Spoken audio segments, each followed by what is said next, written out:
আপনারাও তা বিশ্বাস করেন।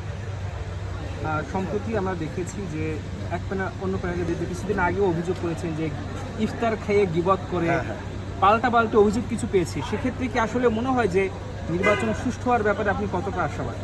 শুনেন, আমি একজন ভোটার হিসাবে, একজন শিল্পী হিসাবে আমি তো 100% আশাবাদী। তারপরেও আপনারা তো এখানে আছেন, যদি সুস্থ নির্বাচন না হয় তাহলে নির্বাচন ওনারা গ্রহণ করবে না, অ্যাকসেপ্ট করবে না, এমনও তো হইতে পারে। তবে আমি বিশ্বাস করি, আমি আপনাদের বলছি যে খুব সুন্দর স্বতঃস্ফূর্ত একটা নির্বাচন হবে। এবং আপনারা গতবার যে কষ্টটা করেছেন, যেমন যে হয়রানিটা করেছেন, আমি দেখেছি যে ওই যে সময় টিভি ক্যামেরাতে আমি দেখেছি যে এইখানে উনি দৌড় দিয়ে আসছে, ওই ডিউপি ভাই ক্যামেরা ভাই আবার দৌড় দিয়ে ভোট কেন্দ্রে চলে যাচ্ছে। ওনার যে স্ট্রাগলটা করছে এবার অত স্ট্রাগলটা করতে হবে না, খুব সুন্দরভাবে আসবে, আপনারাও কাভারেজ দিবেন, খুব সুন্দর একটা নির্বাচন হবে। আর কারো কোনো প্রশ্ন?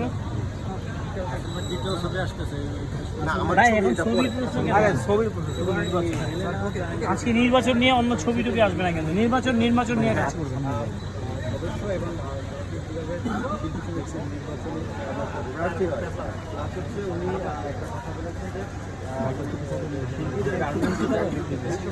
আচ্ছা, এই বিষয়টা আমি আপনাদেরকে একটু বলি। উনি বাংলাদেশের একজন সিআইপি, হেলেনা জাহাঙ্গীর, ওনার কথাই তো বলছেন। উনি একজন সিআইপি। উনি যে কথাটা বলেছেন যে শিল্পীদের গার্মেন্টসে উনি চাকরি দিতে চান, যে কথাটা আপনাদের ব্যথিত করেছে এবং আমাদের শিল্পীদের ব্যথিত করেছে।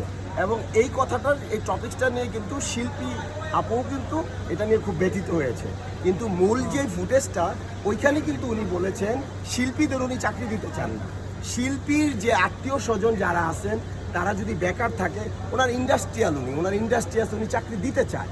এবং ওনাকে কিন্তু, ওনার কাছ থেকে কিন্তু বাংলাদেশ চলচ্চিত্র শিল্পী সমিতি এবং শিল্পীরা, আমরা যারা আছি, ওনার কাছ থেকে কিছু একটা পাওয়ার আশা করতেই পারি, যেহেতু উনি ইন্ডাস্ট্রিয়াল এবং উনি একজন সিআইপি শিল্পপতি।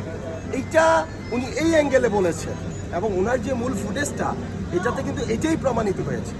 এরপরে এই বিষয়টা নিয়ে কিন্তু আর কোনো কথা হয়নি এখন পর্যন্ত। আরেকটা প্রশ্ন আমরা দেখতে পাচ্ছি যে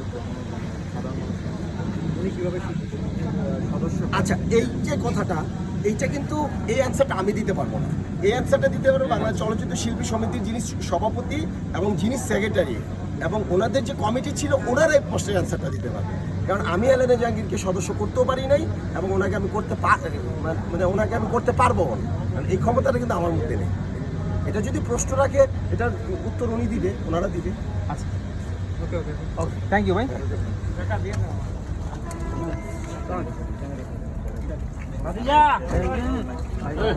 মারামারি করেন না।